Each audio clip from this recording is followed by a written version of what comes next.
Ja ma tänan ja on hea, et inimesed ka kuulevad kõiki neid arvamusi, kuna mind korduvalt puudutati, siis ma lihtsalt toon veel ka välja, et ma kuulen seda, kuidas sellest eelnõust rääkides teil ikkagi paljude peas läheb fookus koolile, munitsipaalkool versus erakool.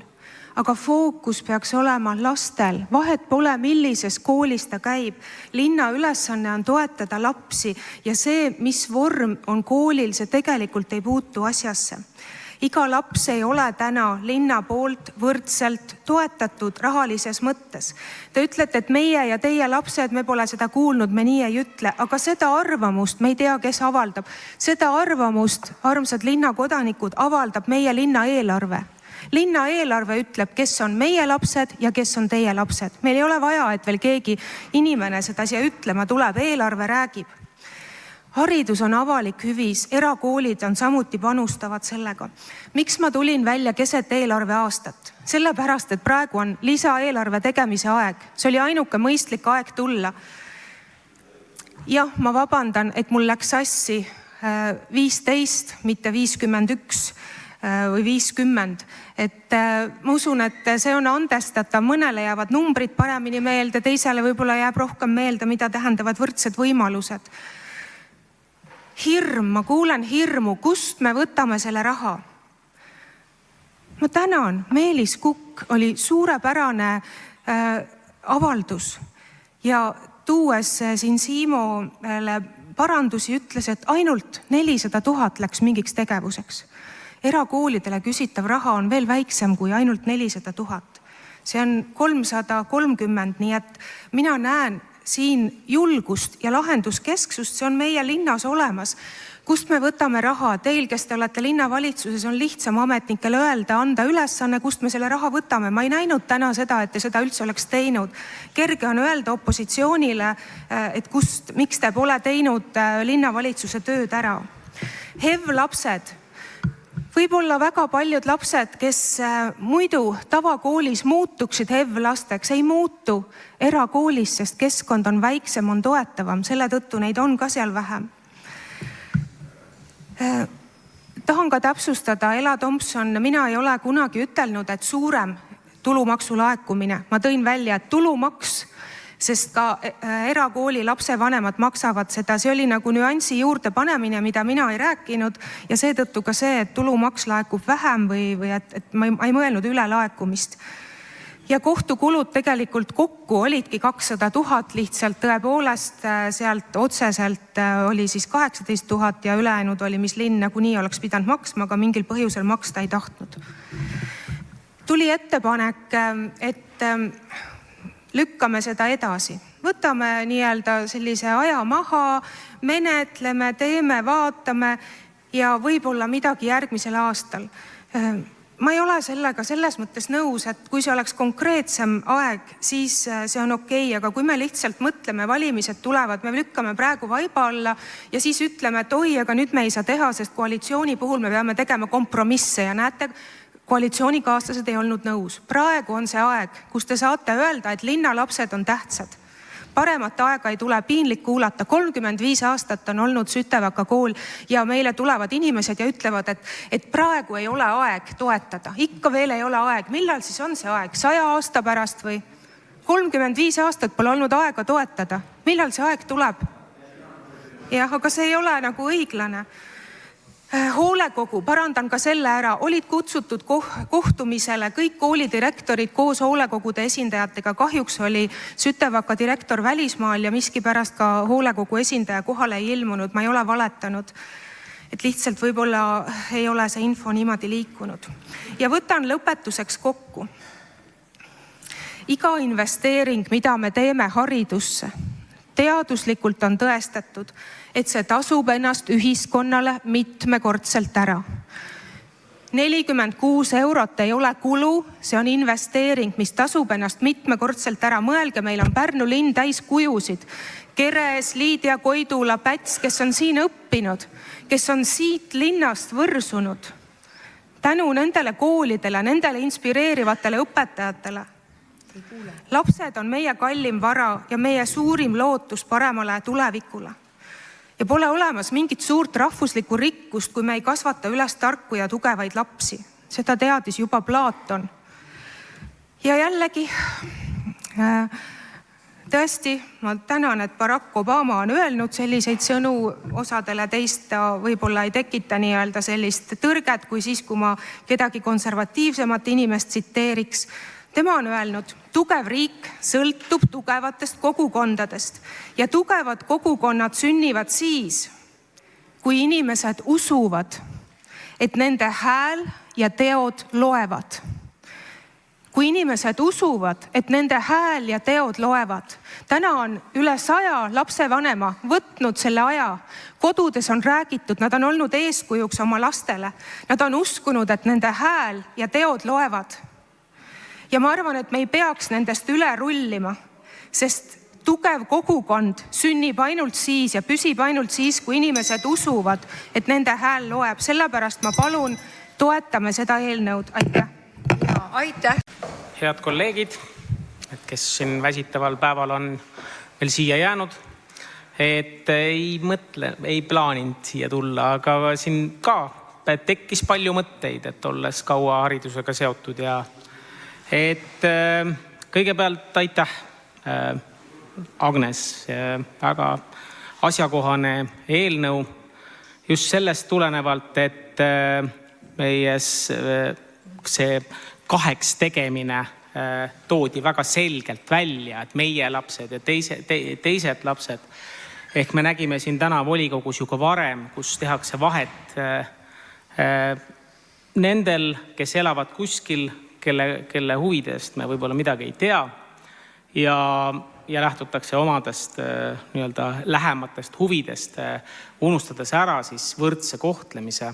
Et meie põhiseaduse paragrahv 12 jätkuvalt põhiseadus kehtib meil, võib-olla mõned siin saalis seda ei taha kindlasti tunnistada, aga et ütleb, et kõik on seaduses võrdsed, et kedagi ei tohi diskrimineerida rahvuse, poliitiliste veendumuste, muude sotsiaalsete asjaolude tõttu ja nii edasi, sealhulgas ka hariduse koha pealt. Et see on koht, mille peale me peaksime ikkagi mõtlema, et kui me hakkame lahterdama sellises olukorras, mis on siis järgmiseks. Ja teine asi, mis puudutab nüüd sellist valikut, kuhu me oma vahendid kulutame. Siin täna oli esimene lugemine nii-öelda siis selle aasta lisaeelarve ettekandmine. Et me nägime, et valimised on tulemas ja kassajäägist tuleb ikka kõvasti võtta ja ikka investeeringuid teha. Vaja on ju midagi näidata, eriti seal, kus ühel või teisel pool need eelarved vajavad näitamist, Audru piirkonnas näiteks ja nii edasi. Et siin on just see koht, mida me toetame. Et kas me paneme selle raha mingisugusele investeeringu objektile või me kohtleme võrdselt oma enda lapsi. Et Otto von Bismarck, kes on Eestiga väga lähedalt seotud, on ütelnud väga tabavad sõnad, et riik, kes keeldub toetamast haridust või hoiab selle pealt kokku, peab hiljem hakkama seda raha kulutama siis vanglatele. See tähendab seda, et kui intellekt läheb alla ja probleem on tõsine, siis ja tehakse veel vahet ka, siis ühel hetkel tuleb lihtsalt see kulu ikkagi teha teisel juhul. Et sellest tulenevalt on see väga hea eelnõu, mis toob esile need probleemsituatsioonid. Meil on kõik Pärnu linna lapsed ikkagi. Ja eks see kindlasti oli kummastav ka kuulata selliseid huvitavaid märkusi, et hariduskomisjoni esinaine väga hästi tõi välja selle, et meil on Pärnus 3% haridusliku erivajadusega lapsi, ja kuulates siis ka selle Isamaa, seda nimi oli, kes siin esitas Koraani, tahtis hakata õpetama, et siis ma hakkasin mõtlema, et kui suur protsent meil volikogus on haridusliku erivajadusega. Et tegelikult see on päris siuke paras number. Et see on ka üks mõttekoht. Ja et lõppkokkuvõttes eks me kõik tahame ju teha kas või kes kuidas head, vähemalt mina olen nii ikkagi aru saanud, mõni teeb võib-olla ainult ise endale, siis selle valikuga, millele me nii-öelda siis käe anname, selle järgi meid ka hiljem tuntakse. Et mina soovitan sellest tulenevalt ikkagi seda eelnõud toetada ja rõõm oli näha ka sellist, kuidas linnaelanikud võtsid sellest aktiivselt osa. Et ma isegi lugesin ära 124 kirja erinevalt unikaalselt on ühelt inimeselt, kellel läks see korda, et see näitab, et see oli õige algatus. Aitäh!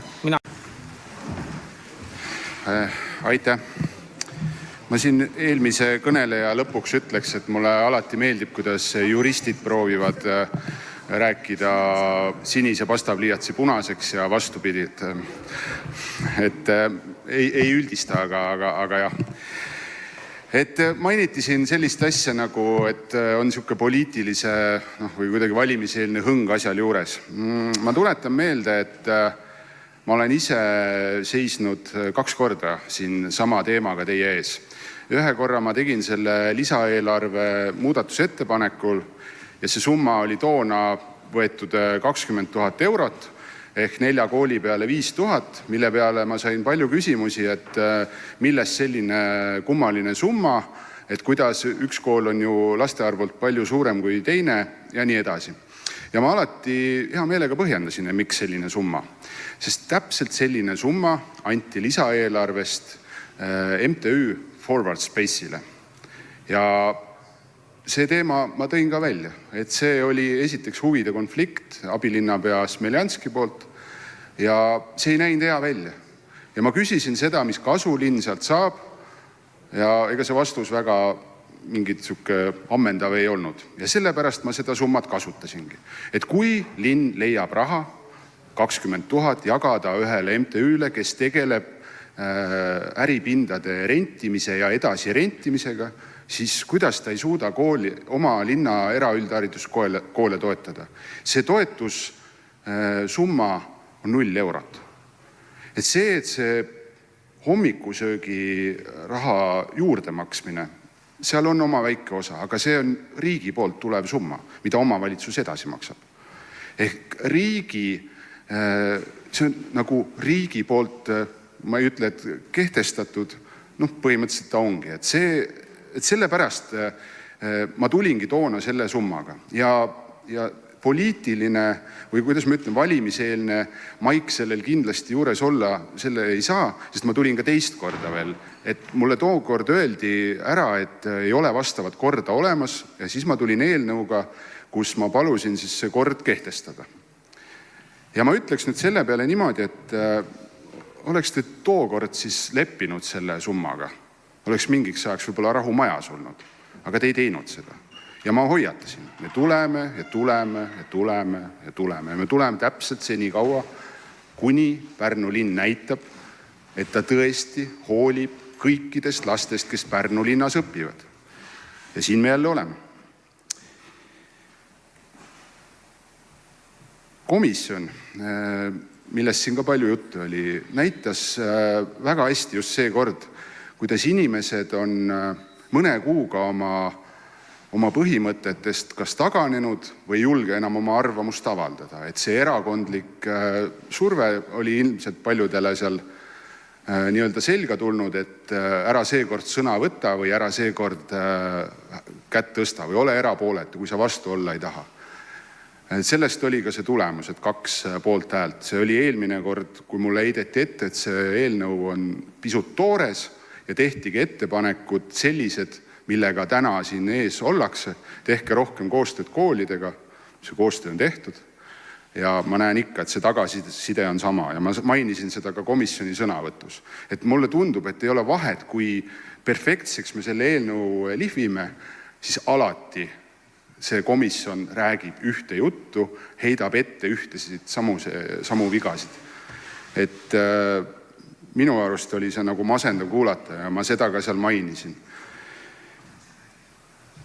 Linnaelanike pöördumine nüüd nende laste vanematel. Ma arvan, et minu arust, kui 120 ja enam linnakodanikku pöördubki volinike poole, see näitab, et see mure on ju tõsine. Ja kui mõnda inimest see häirib, kas see teade tuleb telefoni peale või arvuti peale või siis tänapäeva tehnikal on alati selline funktsioon olemas, kus saab hääle maha võtta, et öösel tõesti neid lugema ei pea, ongi võib-olla hommikul hea ärgata ja vaadata, et linnaelanikud, kohe lõpetan ka, linnaelanikud tõesti tunnevad muret ja pöörduvad oma muredega volinike poole. Mulle jäi Rääma kooli juhi Elmo Joa jutust selline mulje, et ta nagu tunneb muret, et nüüd mingi kool saab rohkem raha, et keegi peaks võib-olla siis vähem maksma või rohkem maksma või no selles suhtes ma ei saanudki lõpuni aru, nagu, et milles see probleem on. Nagu ikkagi natuke sain, et seal on niisugune kadedus, et võib-olla siis munitsipaalkooli juhil on ilmselgelt see eelarve ju kordades suurem, mida jagada. Seda eraüldhariduskoolidel seda luksust ei ole. Sinul on vahe võib-olla, et kas sa jagad seda 3 või 4 projekti peale, aga neil ei olegi raha. See ongi see vahe. Ja mainiti siin ka seda, et linnavalitsuses saab alati abi. Jah, ma olen kuulnud seda ja ma olen küsinud ka, et oli üks aasta, kus linn maksis kinni vahe, riigi toetuse vähenes ja linn maksis selle vahe kinni. Ja mind imestaski see, et mina esialgu soovitasingi koolidele, et pöörduge abilinnapea Ene Tähe poole. Tuli vastus, et nad on kohtunud, aga nad enam väga kohtuda ei taha. Sellepärast, et mõned kohtumised on olnud sisukad, tundub nagu, et arutelu käib, aga teisel kohtumisel nad saavad kõik kaela suure sõimu ja süüdistused, kus tegelikult teid ei ole vaja, saage ise hakkama, mida te üldse siin küsite. See on minu jutt praegu.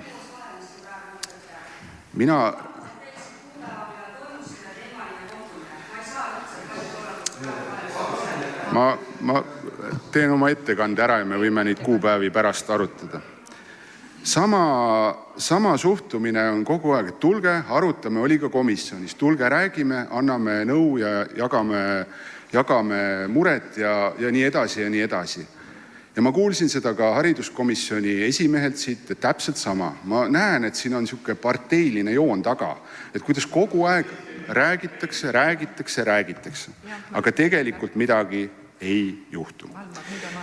Ja kohe.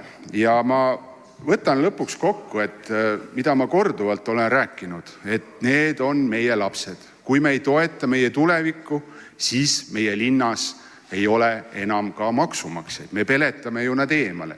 Kes see tahab täiskasvanuna siia jääda, kui ei ole ju toetatud tema haridusteed? Ärme teeme vahet neil. Aitäh! Väikese paranduse tegemiseks. Kuna tal ei ole võimalust siin registreerida oma sõnavõttu, siis korraks pulti. Ma palusin sõna, et õiendada siit samast puldist Siimu poolt juba teist korda esitatud lausvalet. Ja see puudutab tema väidet, et linnavalitsus just nagu võtab kassajäägist rahalisi vahendeid ja algatab mingeid uusi lähenevate valimiste hõngulisi tegevusi. Nagu ma ka lisaeelarve esimese lugemise eelnõud tutvustasin, kassajäägist on vahendeid võetud 3 181 000 ja sellest ainult 400 000 on uutesse algatustesse, üle 200 000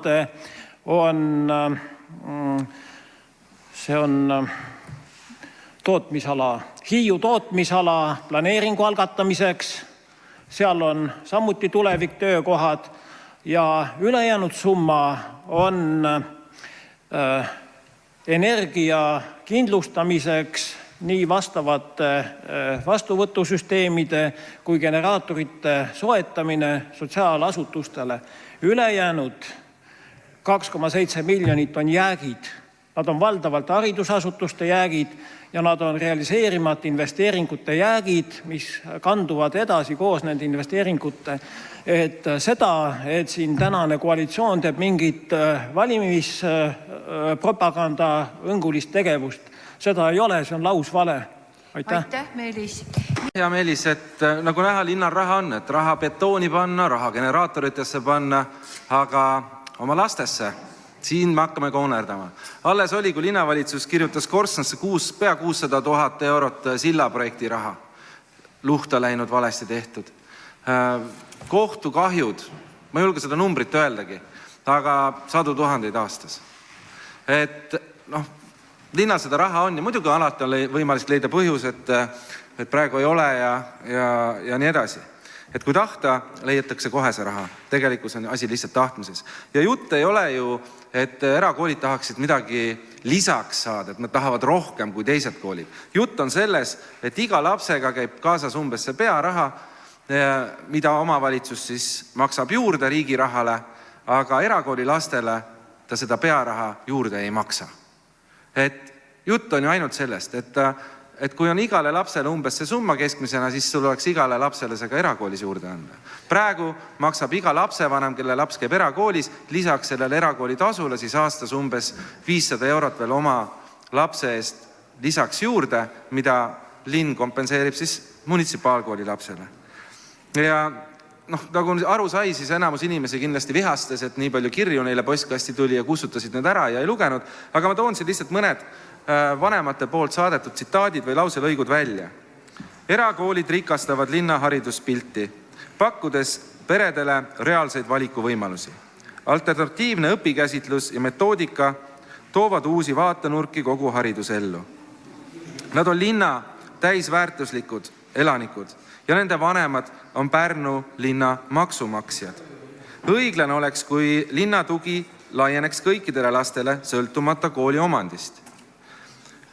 Umbes 700 lapsevanemad aitavad igapäevaselt hajutada linna hariduskoormust. Erakoolid toovad haridusellu innovatsiooni, millest võidavad ka munitsipaalkoolid. Et alles me kuulsime, kus Montessori metoodika võetakse üle ka munitsipaalkooli. Ja erakoolid loovad tugevaid kogukondi Pärnu linnas, mis toetavad laste ja perede heaolu. Ja neid punkte, mis nüüd lapsevanemad välja tõid, siin kirjades oli muidugi palju ja palju, kiri oli tõesti üle 100, aga mis nagu hämmastama paneb, et nagu me näeme volikogu ees, volikogu Isamaa fraktsiooni juht ja volikogu esimees, teda siin ei ole, teda see teema ei paelu või oli siis tähtsamaid asjatoimetusi kui lapsed. Samamoodi kuuleme, nägin siin üle pika aja, ma polegi näinud Ela Thompsonit siin ees, kes võiks olla lastesõber, nii edasi, ikkagi leiab põhjus siin, et mitte lapsi toetada või Elmajoa koolidirektor leiab ikkagi võimalusi, et kuidas sellest teemast nagu kuidagi kõrvale nihverdada. Et kurb, et jutt käib lihtsalt võrdsest kohtlemisest. Igale lapsele, kes käib munitsipaalkoolis, linna annab raha kaasa, erakoolis käivale lapsele ei anna. Ei taheta mingeid eritingimusi. Ja see ei ole suur summa, arvestades need linnakulusid, et Meelis, kui otsida, siis ikka leiab. Ja kutsun üles ikkagi toetama, et tegemist on ikkagi meie linna lastega. Aitäh.